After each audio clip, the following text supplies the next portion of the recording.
नमस्कार, मैं हूँ Usha Jain Bhatnagar. Welcome to my channel Usha astro world. सिंह राशि के लिए अक्टूबर का महीना कैसा रहने वाला है और यह राशिफल चंद्र राशि पर आधारित है। तो सबसे पहले ग्रह गोचरी अवस्था देखते हैं कि क्या कुछ रहने वाला है। तो सिंह राशि वाले सभी लोगों को अक्टूबर का महीना बहुत अच्छे रिजल्ट दे सकता है।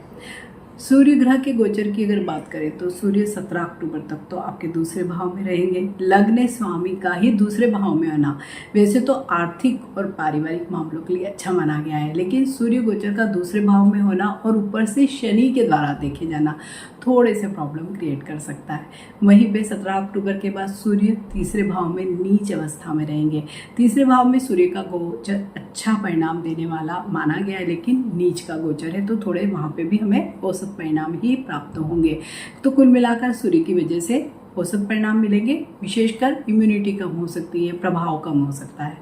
वहीं पे मंगल का गोचर 27 अक्टूबर तक आपके तीसरे भाव में रहेगा, जो सामान्य तौर पर अच्छे रिजल्ट देगा।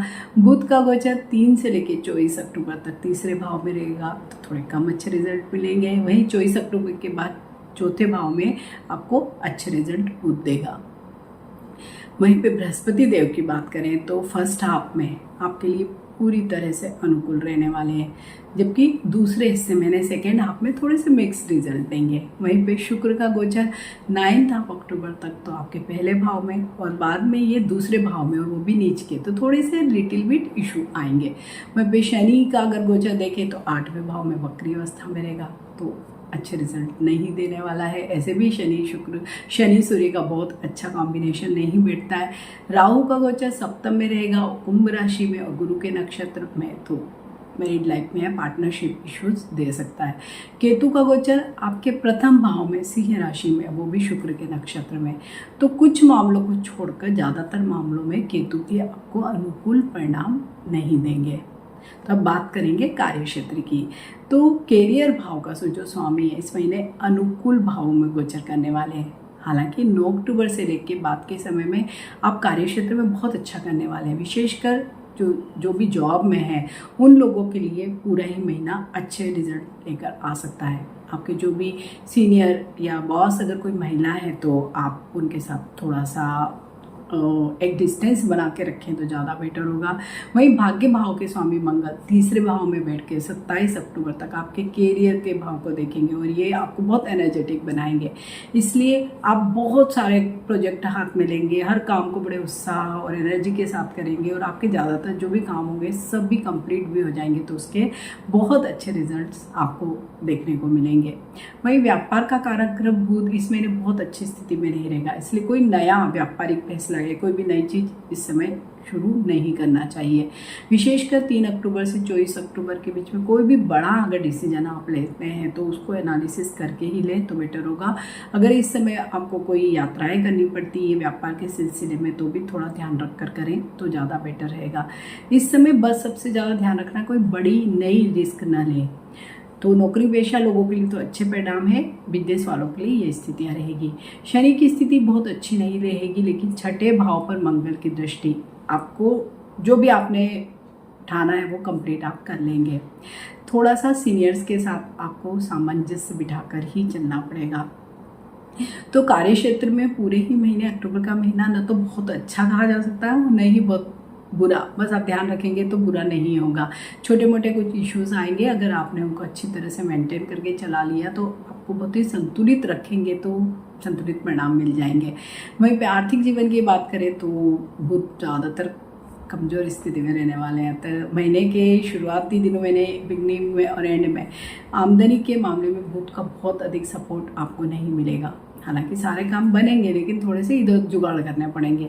बृहस्पति ग्रह जो कि धन के कारक ग्रह भी अच्छा लाभ करवा सकते हैं, लेकिन आपकी जितनी इनकम होगी उतना ही खर्चा भी आपको इस पूरे महीने में दिखेगा। मीन्स आय और व्यय का जो संतुलन है आपको बनाकर ही रखना पड़ेगा, क्योंकि पहले हिस्से में सूर्य का गोचर दूसरे भाव में रहेगा, दूसरे भाव पर पूरे महीने शनि की दृष्टि रहेगी। ऐसे महीने में जितनी आप बचत करेंगे उतना ही खर्चा भी आपका होगा। तो ये ही संतुलन आपको इस पूरे ही महीने, मतलब पूरे ही महीने यही ट्रेंड रहने वाला है। कुछ स्वास्थ्य संबंधी परेशानियां भी आ सकती है, तो वहाँ पे भी अचानक से जो खर्च होते हैं वो हो सकते हैं। अगर स्वास्थ्य की ही बात करें तो जो प्रथम भाव पे ही केतु का प्रभाव लगातार बना हुआ है, वहीं राशि के स्वामी सूर्य पहले हिस्से में शनि की दृष्टि प्रभाव में भी रहेंगे, तो लोअर पार्ट ऑफ बॉडी में भी प्रॉब्लम आ सकते हैं, इम्यूनिटी भी कम हो सकती है, जोड़ों में दर्द वगैरह हो सकता है। तो ये स्वास्थ्य की दृष्टिकोण से अच्छी स्थिति नहीं कही जा सकती। डाइजेस्टिव इश्यूज भी रहेंगे, तो अपने खान पान पर आपको बहुत ज़्यादा ध्यान इस पूरे महीने देना पड़ेगा। योग, जिम जैसे जो भी वॉक करते हैं वो करिए। अगर लव रिलेशनशिप की बात करें तो पंचम भाव के स्वामी बृहस्पति महीने के पहले हाफ में यानी फर्स्ट हाफ में आपके लाभ भाव में रहेंगे, यानी पंचम भाव को देखेंगे तो बहुत अच्छी लव रिलेशनशिप चलने वाली है। वहीं प्रेम के कारक जो ग्रह हैं शुक्र 9 अक्टूबर तक तो पहले भाव में रहेंगे, ये भी बहुत अच्छी स्थितियां निर्मित कर रहे हैं। लेकिन सेकेंड हाफ में पंचम भाव के स्वामी 12th हाउस में चले जाएंगे, तो 12th हाउस में बृहस्पति के गोचर को बहुत ज़्यादा अच्छा नहीं मानते हैं। तो हालांकि उच्च अवस्था में रहेंगे, लेकिन फिर भी अगर आप किसी से बहुत ज़्यादा ट्रू लव भी करते हैं तो कोई ऐसी परिस्थितियाँ बन जाएगी कि आपका उनसे मिलना ही नहीं हो पाएगा, यानी आपको डिस्टेंस रिलेशनशिप मेंटेन करनी पड़ेगी। तो वहीं पे दूसरा जो पार्ट हाफ होगा उस समय में शुक्र नीच अवस्था में रहेंगे, और प्रेम के कारक तो शुक्र ही है। तो इस समय में जरूर कुछ ना कुछ इश्यूज आ सकते हैं, एक दूसरे पे आप दोषारोपण कर सकते हैं, तनाव की स्थितियाँ हो सकती है, बहुत ज़्यादा आप मिल नहीं सकते हैं, वर्कलोड हो सकता है, उसकी वजह से आप नहीं मिल पाएंगे। तो लव लाइफ कहीं ना कहीं आपकी थोड़ी सी प्रॉब्लम में उस समय में रह सकती है। अगर किसी की भी विवाह की बात चल रही है तो महीने का जो फर्स्ट हाफ है उस पीरियड पे आगे बढ़ेगी। सेकेंड हाफ में इस सच कोई ज़्यादा डेवलपमेंट उससे रिलेटेड नहीं होगा। मैरिड लाइफ की बात करें तो सप्तम भाव के स्वामी वक्री अवस्था में 8वें भाव में रहेंगे, और उस पे सप्तम भाव पे राहु और केतु का भी प्रभाव है। तो ये थोड़ा सा लव जो मैरिड लाइफ है उसके लिए थोड़ी कमजोर स्थिति है, और क्योंकि शुक्र भी नीच के रहेंगे तो कहीं ना कहीं अच्छी स्थितियां नहीं रहेगी। हालांकि दूसरे हिस्से में बृहस्पति का प्रभाव सप्तम भाव से दूर रहेगा, तो ऐसे में क्या होता है कि कोई बहुत छोटी सी भी बात है, कोई छोटा सा भी पॉइंट है, कोई विवाद चल रहा है, वो बहुत बड़ा उग्र रूप न ले ले, इसका आपको ध्यान रखना होगा, क्योंकि इससे कहीं ना कहीं आपकी सामाजिक मान प्रतिष्ठा भी हर्ट हो सकती है, खराब हो सकती है। पारिवारिक दृष्टिकोण की बात करें तो पूरे महीने का जो ट्रेंड है वो थोड़ा कमजोर ही रहेगा, क्योंकि दूसरे भाव के स्वामी बुध इस महीने पूरे ही महीने कमजोर स्थिति में रहेंगे। ऐसे में बुध से आपको कोई भी सपोर्ट नहीं मिलेगा, और विशेषकर आपको अपनी बातचीत, अपनी वाणी, कम्युनिकेशन बहुत ध्यान से करना है। आपको शब्दों का जो चयन है बहुत सोच समझ कर करना है, आपको किसी को भी हर्ट नहीं करना है, क्योंकि सूर्य का गोचर आपको अहंकारी बना सकता है, और अहंकार में हमें ज़्यादातर बातचीत का ध्यान नहीं रहता है। और शनि इन सब में क्या करने वाला, आग में घी डालने वाला काम कर रहा है। तो इस समय अपने ईगो को, अपनी वाणी को जितना आप कंट्रोल में रखेंगे उतने आपके रिलेशनशिप सभी के साथ अच्छे रहेंगे। हालांकि मित्रों के साथ आपका ठीक ठीक रिलेशन रहेगा, लेकिन हाँ कहीं पर भी किसी के भी साथ कोई भी गलतफहमी न पैदा होने दे, अन्यथा आपको कुछ न कुछ प्रॉब्लम रह सकते हैं, क्योंकि आपकी कई प्रॉब्लम्स की जो वजह होगी इस महीने की कोई ना कोई महिला हो सकती है, आपकी रिलेटिव भी हो सकती है, आपकी दोस्त भी हो सकती है, बॉस भी हो सकती है।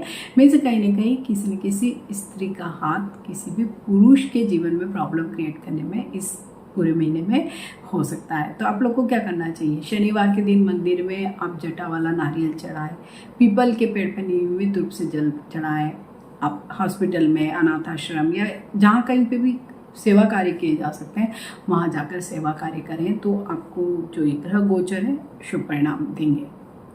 तो सभी लोगों को मेरी तरफ से बहुत शुभकामनाएं। मिलते हैं एक नए वीडियो में, टिल देन